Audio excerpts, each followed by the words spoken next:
ಅದೇ ಅಲ್ಲ ನಮಗೆ. ಓಂ ನಾರಾಯಣಂ ಗುಣೈರ್ಸರ್ವೈರ್ಯೇಣಂ ದೋಷವರ್ಜಿತಂ ಜ್ಞೇಯಂ ಗಮ್ಯಂ ಗುರುಂಶ್ಚಾಪಿ ನತ್ವಾ ಸ್ತೋತ್ರಾರ್ಥ ಉಚ್ಯತೆ.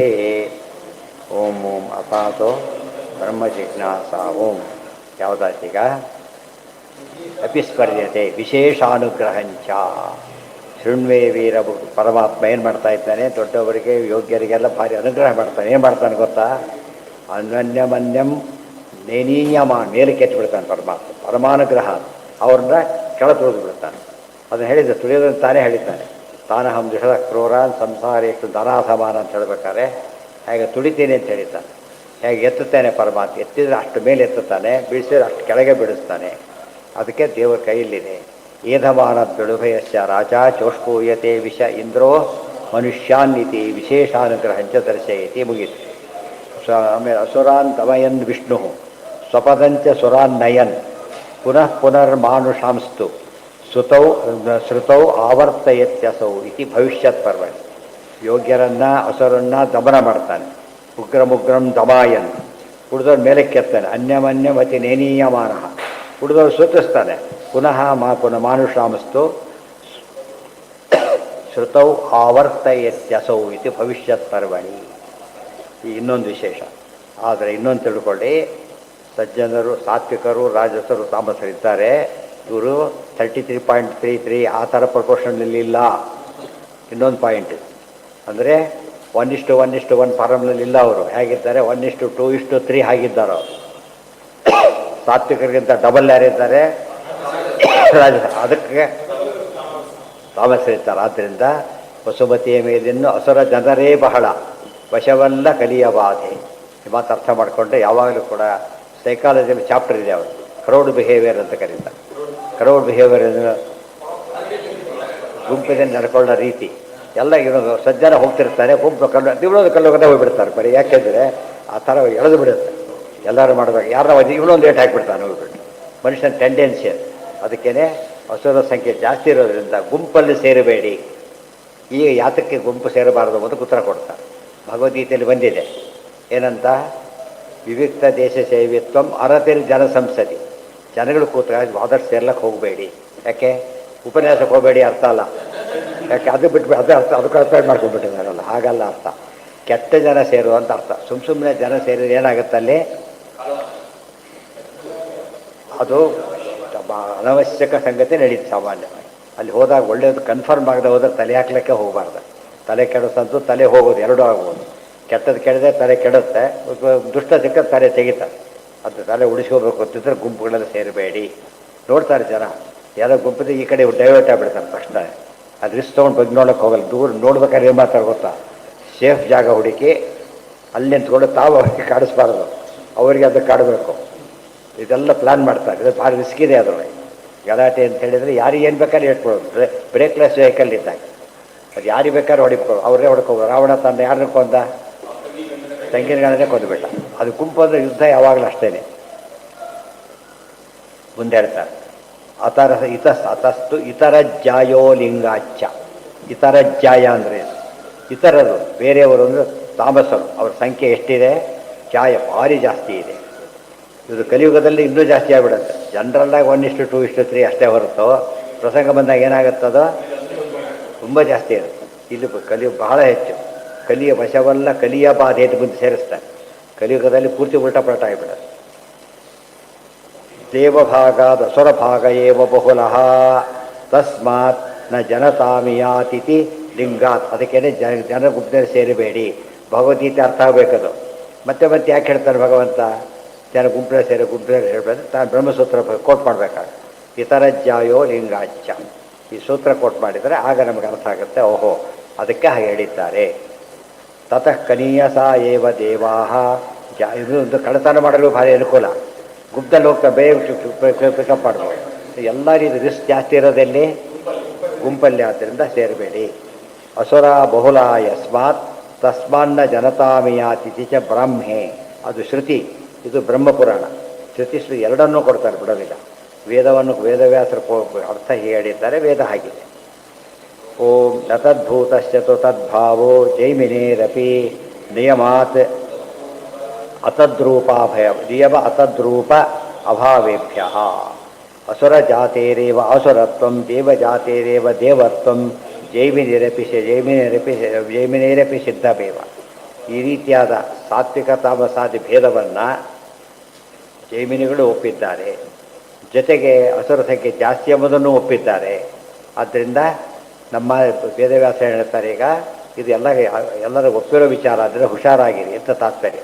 ಅದಕ್ಕೆ ಕ್ರೌಬಿ ಸೈಕಾಲಜಿ, ಇವತ್ತು ಸೈಕಾಲಜಿನೇ ಒಪ್ಕೊಂಡಿದೆ. ಸಾಮಾನ್ಯವಾಗಿ ಮನುಷ್ಯ ತಪ್ಪು ಮಾಡ್ತಾನೆ. ನಾಸುರ ದೈವೀಂ ನ ದೇವ ಆಸುರೀಂ ನ ಮನುಷ್ಯ ದೈವೀಮಾಸುರೀಂಚ ಯಾ ಗತಿಂ ಈಯುಹು ಆತ್ಮೀಯಾಮೇವ ಜಾತಿಂ ಅನುಭವಂತಿ ಇತಿ ನೇಮಶ್ರುತೇ. ಆದರೆ ಅಸುರರು ಎಷ್ಟೇ ಪ್ರಯತ್ನ ಪಟ್ಟರು ಕೂಡ ಆಸುರಿ ಗುಂಪಿಗೆ ಹೋಗ್ತಾರೆ. ದೇವತೆಗಳು ಎಷ್ಟು ತೆಗೆದು ಹಾಕಿ ಕೂಡ ಎಲ್ಲಿಗೆ ಹೋಗ್ತಾರೆ? ಕೊನೆಗೆ ಅವರು ದೇವತೆಗಳ ಗುಂಪಿಗೆ ಹೋಗ್ತಾರೆ. ಉಳಿದವರು ಉಳಿದ ಗುಂಪಿಗೆ. ಇದರಲ್ಲಿ ಬದಲಾವಣೆ ಆಗೋದೇ ಇಲ್ಲ. ಗುಂಪಿನಲ್ಲಿ ಸೇರಿದ ಅಂದ ಮಾತ್ರ ಹೊರ ಬರ್ಬೇಕಾದ್ರೆ ಚೇಂಜಾಗಿ ಬರೋದಿಲ್ಲ. ಅವನು ಹೇಗೆ ಬರ್ತಾನೆ? ಅವನಾಗೇ ಬರ್ತಾನೆ ಹೊರತು ಅವನು ಬದಲಾಗೋ ಚಾನ್ಸ್ ಇಲ್ಲ. ನಾಸುರಾಣಾಂ ದೈವಂ ರೂಪಂ ನ ದೇವಾನಾಂ ಆಸುರಂ ನ ಚ ಉಭಯಂ ಮನುಷ್ಯಾಣ. ಅಸುರರಿಗೆ ದೇವದೇಹ ಇಲ್ಲ, ದೇವತೆಗಳಿಗೆ ಅಸುರ ದೇಹ ಇಲ್ಲ, ನಿತ್ಯ ಸಂಸಾರಗಳು ಎರಡೂ ಇಲ್ಲ.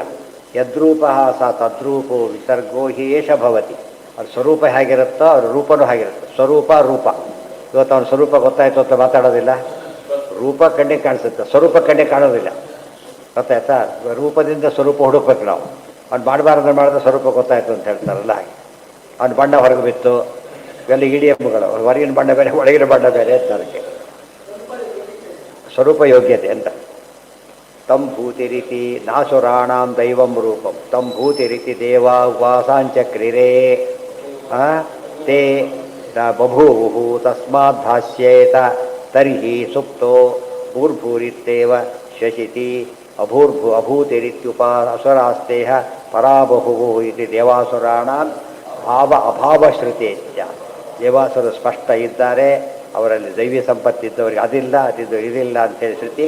ಇದು ಐತರೇ ಇದಾವೆಲ್ಲ ಕೂಡ ಅಲ್ಲಿ ಭಾಷೆಯಲ್ಲಿ ತುಂಬ ಬರೆದಿದ್ದಾರೆ. ಅಲ್ಲಿ ಇಲ್ಲಿ ಕೊಟೇಶನ್ ಇದೆ ಸುತ್ತು. ಹಾಂ, ಸ್ವರೂಪರು ಈ ರೂಪದಲ್ಲೂ ಮೋಸ ಆಗುತ್ತೆ. ಮೊದಲು ರೂಪದಲ್ಲೂ ಕೂಡ ಏನಾಗ್ಬೋದು, ಪೇಂಟ್ ಗೀಂಟ್ ಮಾಡ್ಕೊಂಡು ಮೇಕಪ್ ಮಾಡಿ ಚೇಂಜ್ ಮಾಡ್ಬೋದು. ಆ ಬಣ್ಣ ಹೋಗ್ಬಿಟ್ರೆ ಏನಾಗುತ್ತಾಗ ಈಗ ಗೊತ್ತಾಗುತ್ತೆ. ಅದು ಇಷ್ಟಾದರೂ ಬಾಡಿ ದೇಹದ್ದಾಯ್ತು ಅಷ್ಟೇ. ಅದು ಇನ್ನೂ ಒಳಗೆ ಹೋದರೆ ಸ್ವರೂಪದ ಗೊತ್ತಾಗುತ್ತೆ. ಅದು ಸುಲಭ ಗೊತ್ತಾಗೋದಿಲ್ಲ. ಅದಕ್ಕೇನು ಮಾಡಿಬಿಟ್ಟು ಗೊತ್ತಾಗಲಿಕ್ಕೆ 16ನೇ ಅಧ್ಯಾಯ ದೈವಿ ಸಂಪತ್ತು ಹೀಗಿರುತ್ತೆ, ಇವನು ಹೀಗಿರ್ತಾನೆ ಅಂತ ಹೇಳಿದ್ರಿಂದ ಸ್ವರೂಪದ ಲಕ್ಷಣ ಅದು, ದೇಹದ ಲಕ್ಷಣ ಅಲ್ಲ ಅದು. ಅಲ್ಲಿ ಹೇಳೋದು ಸ್ವರೂಪದ ಲಕ್ಷಣ ಹೇಳಿದ್ದಾರೆ. ಆ ಲಕ್ಷಣ ಗೊತ್ತಿಲ್ಲದೆ ಹೋದಾಗ ಆದಷ್ಟು ನಾವೇನು ಮಾಡಬೇಕಾಗ ದೂರ ಇರಬೇಕೆ ಹೊರತು ಕನ್ಫ್ಯೂಸ್ ಮಾಡ್ಕೊಡೋದಕ್ಕೆ ಹೋಗ್ಬಾರ್ದು. ಬಾಹ್ಯ ರೂಪನೇ ಹೇಳ್ತಿರೋದು. ರೂಪ ಅಂದರೆ ಬಾಹ್ಯ ರೂಪ, ಸ್ವರೂಪ ಅಂದರೆ ಒಳಗಿದ್ದು. ಸ್ವರೂಪ ಸ್ವತಃ ಸ್ವಾಭಾವಿಕ ರೂಪ, ಇದು ಎಕ್ಸ್ಟರ್ನಲ್ ರೂಪ. ಇದು ಗೊತ್ತಾಯ್ತಾ? ಅದೇ ಹೇಳ್ತಿರೋದು. ಎಷ್ಟು ಹೇಳ್ತಿರೋದು ಅದನ್ನೇ ಹೇಳಿದ್ದು. ಸ್ವರೂಪದಲ್ಲಿ ಕಪ್ಪಿದ್ದಾನೆ, ಬೇರೆ ರೂಪದಲ್ಲಿ ಕಪ್ಪಿದ್ದಾನೆ, ಒಳ್ಳೆ ಸ್ವರೂಪ ಇದೆ. ಹೊರಗೆ ಇದಿದೆ, ಒಳಗೆ ಕೆಟ್ಟ ಸ್ವರೂಪ ಇದೆ. ಅದರಿಂದ ನಿರ್ಣಾಯಕ ಅಲ್ಲ. ಸ್ವರೂಪ ನೋಡೋ ಶಕ್ತಿ ನಮಗಿಲ್ಲ ಅಂತಲೇ ಲಕ್ಷಣ ಹೇಳಿಬಿಟ್ಟು ಹೀಗಿರ್ತಾರೆ ನೋಡಿ ಅಂತ ಮುಂದೆ ಹೇಳ್ತಾರೆ. ತಂಭೂತಿ ದೇವಾನಾಂ ಭೂತಿರಿತ್ತೇವ ಮನೋವಿಷ್ಣು ಸ್ವಭಾವತಃ. ದೇವತೆ ಯಾವಾಗಲೂ ದೇವರನ್ನು ಭೂತಿ ಭೂತಿ ಮಹಾಪೂರ್ಣ ಉಪಾಸನೆ ಮಾಡ್ತಾರೆ. ಇವ್ರು ಹಾಗಾದ ಅಸುರಾಣ ಮಹೂತಿತ್ವೇನ ಏತನ್ನೇಯಂ ಅಥೋ ಅನ್ಯ. ಇವ್ರು ಯಾವಾಗಲೂ ಅಭೂತಿ ಅಂತಲೇ ಉಪಾಸನೆ ಮಾಡ್ತಾರೆ. ದೇವ್ರ ಕೈ ಕೊಟ್ಟ ಹೀಗೆಲ್ಲ ದೇವ್ರ ಬಗ್ಗೆ ಕೆಟ್ಟ ಮಾತಾಡ್ತಾರಂತ. ಅವಳು ಇಲ್ಲ, ದೇವ್ರದಲ್ಲ, ನಮ್ಮ ತಪ್ಪಿದೆ ಒಪ್ಕೋತಾರೆ. ದೇವಾಹ ಶಾಪಾಭಿಭೂತತ್ವ ಪ್ರಹ್ಲಾದಾದ್ಯ ಬಹುವೇ. ಈ ಮಾತನ್ನು ಆಚಾರ್ಯ ಎಲ್ಲಿ ಹೇಳಬೇಕಾಗಿತ್ತು? ಭಾಗವತಲ್ಲಿ ಹೇಳ, ಇಲ್ಲಿ ಹೇಳ್ತಾ ಇದ್ದಾರೆ. ಅದಕ್ಕೆಲ್ಲ ಓದಬೇಕು, ಎಕ್ಸ್ಪೆಕ್ಟ್ ಮಾಡ್ತಾರೆ, ಎಲ್ಲ ಓದಬೇಕು. ಇದು ಓದದೆ ಹೋದರೆ ಗೊತ್ತಾಗದೆ. ಆಚಾರ್ಯ 3ರಲ್ಲಿ ಬರುತ್ತಲ್ಲೇ ಅವ್ರಿಗೆ ಶಾಪ ಇರುತ್ತೆ ಅಂತ ಕೊಟೇಶನ್ ಕೊಟ್ಟಿಲ್ಲ ಆಚಾರ್ಯ, ಇಲ್ಲಿ ಕೊಟ್ಟಿದ್ದಾರೆ. ಇದು ಹುಡುಕಿ ಅಲ್ಲೇ ಹಾಕ್ಬೇಕಾಗಿ ಅವಾಗ ಎಲ್ಲ ಅರ್ಥ ಆಗುತ್ತೆ. ಅಷ್ಟು ಕೆಲಸ ವರ್ಕಿಂಗ್ ಮಾಡೋದೇ ಇವ್ರ ಕೆಲಸ. ಏನೂ ಮಾಡೋದಿಲ್ಲ ಅಂದರೆ ಹೇಗೆ ಅಧ್ಯಯನ ಹೇಗಾಗುತ್ತದು? ಎಲ್ಲ ಸೇರಿಸ್ಕೊಂಡಾಗ ಅಧ್ಯಯನ ಆಗೋದು. ಐತರೇಯ ಭಾಷ್ಯ, ಬ್ರಹ್ಮಸೂತ್ರ ಭಾಷ್ಯ ಎಲ್ಲದಕ್ಕೂ ಬೇಕಿವು. ಇದು ಸೂತ್ರ ಭಾಷೆ, ಸೂತ್ರ ಇದು ಎಲ್ಲದಕ್ಕೂ ಅಪ್ಲಿಕಬಲ್.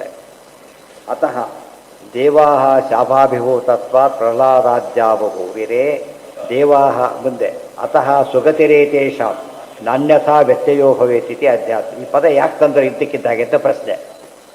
ಯಾಕೆ ಕೊಟ್ಟರೋದನ್ನು? ದೇವತೆಗಳೇ ಹಸುರು ಅಂತ ಹೇಳ್ತಾ ಇದ್ದಾರೆ. ಮತ್ತೆ ಯಾಕೆ ವಾಕ್ಯ ಬಂತು ಅಂದರೆ ಪ್ರಹ್ಲಾದ ದೈತ್ಯ, ನರಸಿಂಹದೇವ ಉದ್ಧಾರ ಮೋಕ್ಷ ಕೊಟ್ಟಿದ್ದಾರೆ ಅಂದಮೇಲೆ ರಾಕ್ಷಸರಲ್ಲೂ ಕೂಡ ಸ್ವರೂಪತ ಒಳ್ಳೆಯವರು ಇರಬಹುದು ಅಂತ ಕೇಳಿ ಅಲ್ಲ, ಆ ಸ್ವರೂಪ ಇದ್ದಿದ್ದೇ ಒಳ್ಳೆಯದು. ಏನಾಗಿದ್ದ ಅವನು ಹುಟ್ಟಿದ್ದ, ಆದ್ದರಿಂದ ಸ್ವರೂಪ ಬದಲಾಗಲಿಲ್ಲ, ರೂಪ ಬದಲಾಯಿತು ಅಷ್ಟೇ. ನಾವು ಹೇಳ್ತಿರೋದು ರೂಪ ಬದಲಾಗೋದಿಲ್ಲ ಅಂತಲ್ಲ, ಸ್ವರೂಪ ಬದಲಾಗೋದಿಲ್ಲ ಅಂತ ಹೇಳ್ತಿರೋದು. ದೇರ್ಫೋರ್ ಏನಾಯ್ತು ಈಗ, ಉದಾಹರಣೆಗೆ ಯಾವುದೋ ಒಂದು ಫೋಟೋ ಐಡೆಂಟಿಟಿ ಕಾರ್ಡ್ ಫೋಟೋ ಕೊಡ್ತಾರೆ, ಯಾವುದೋ ಡ್ರೆಸ್ ಹಾಕ್ಕೊಂಡಿರ್ತಾನೆ, ನೀವು ಐಡೆಂಟಿಟಿ ಕಾರ್ಡ್ ನೋಡ್ಬೇಕು, ಡ್ರೆಸ್ ಬೇರೆ ಇದೆ ಅಂತ ವಾಪಸ್ ಕಳಿಸ್ತಾರೆ ನಿಮ್ಮನ್ನು. ಅದು ಬಾಹ್ಯ, ಅದು ಯಾವ್ದು ಬೇಕು ಅದಕ್ಕೀಗ ಮುಖ ನೋಡ್ತಾರೆ ಅಷ್ಟೇ, ಹೊರತು ಏನಿಲ್ಲ, ಅಷ್ಟೇ ಕಾಣೋದು, ಇನ್ನೇ ಕಾಣೋದಿಲ್ಲ. ಇನ್ನೂ ನೋಡಿದ್ರೆ ಅದು ಒಳಗಿನ ನೋಡ್ತಾರೆ, ಗೊತ್ತಾಯ್ತಾ. ಈ ಸಾಮುದ್ರಿಕ ಶಾಸ್ತ್ರ ಗೊತ್ತಿದ್ದರೆ ಇವರು ಕಡತಲ್ಲಷ್ಟೇ ಕಾಣುತ್ತೆ ಅಂತ ಹೇಳ್ತಾರೆ, ಅದರಲ್ಲಿ ನಮಗೆ ಗೊತ್ತಾಗೋದಿಲ್ಲ, ಅವರಿಗೆ ಗೊತ್ತು. ನೋಡಿದರೆ ಒಳ್ಳೆಯದು, ಹೇಳಿದರೆ ಆಚಾರ ಹೇಳಿಲ್ಲ, ದ್ವಾತ್ರಿಂ ಲಕ್ಷಣ ಆಗಲ್ಲ, ಉಳಿದವ್ರಿಗೆ ಗೊತ್ತಾಗೋದಿಲ್ಲ ಇತಿ. ಅದಕ್ಕೆ ಮಧ್ಯೆ ಸೇರಿಸಿದ್ದೀರಿ ಅದನ್ನು. ನೀವು ಹೇಳ್ತಿದ್ದೀರಿ ಎಕ್ಸೆಪ್ಷನ್ ಇದೆಯಲ್ಲ, ಎಕ್ಸೆಪ್ಷನ್ ಅಲ್ಲ ಅದು, ಗೊತ್ತಾ. ರೂಪದಲ್ಲಿ ಎಕ್ಸೆಪ್ಷನ್ ಇದರೊಳಗಿಲ್ಲ ಅಂತ ಹೇಳಿ, ಸ್ವರೂಪದಲ್ಲಿ ಒಳ್ಳೆಯನೇ ಆಗಿದ್ದಾನೆ ಅವನು. ಮತ್ತು ಯಾಕೆ ಬಂದ, ಶಾಪ ಬಂತು ಬಂದ, ತಪ್ಪು ಮಾಡಿದ್ದ, ತಪ್ಪು ಹೋಯ್ತು, ಶಾಪನೂ ಹೋಯಿತು, ಸರಿ ಹೋಯ್ತು. ಆಮೇಲೆ ಅತಃ ಸುಗತಿರೇತೆ ತಾಂ ನಾನ್ಯಥಾ ವ್ಯತ್ಯಯೋ ಭವೇತಿ ಅಧ್ಯಾತ್ಮೆ. ಓಂ ನಚಾಧಿಕಾರಿಕಮಪಿ ಪತನಾನುಮಾನಾತ್ ತದಯೋಗಾತ್ ಓಂ. ಇನ್ನೂ ಸ್ವಲ್ಪ ಇದೆ, ಅದು ನಾಳೆ.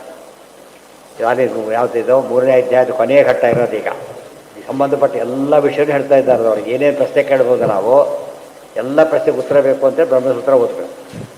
ಉಳಿದೆಲ್ಲ ಪಾರ್ಟ್ಲಿ ಸಿಗುತ್ತೆ, ಟೋಟಲಿ ಒಂದೇ ಕಡೆ ಸಿಗೋದು. ಅದಕ್ಕೆ ಸಮಸ್ತ ಶಾಸ್ತ್ರಾರ್ಥ ನಿರ್ಣಯ ಇದಿಷ್ಟು ಕೂಡ. ಇದು ಎಕ್ಸ್ಪ್ಲೇಷನ್ ಫುಲ್ ಸಿಗೋದು ತಾತ್ಪರ್ಯದೊಳಗೆ. ಎರಡನ್ನು ಓದಿದರೆ ಎಲ್ಲ ಬಂದಾಗ ಲೆಕ್ಕ. ಆಮೇಲೆ ಫಲ ಶುರುವಾಗಿಬಿಡುತ್ತೆ. ಕೃಷ್ಣಾರ್ಪಣೆ ಹೇಳಿದ ಲೆಕ್ಕ.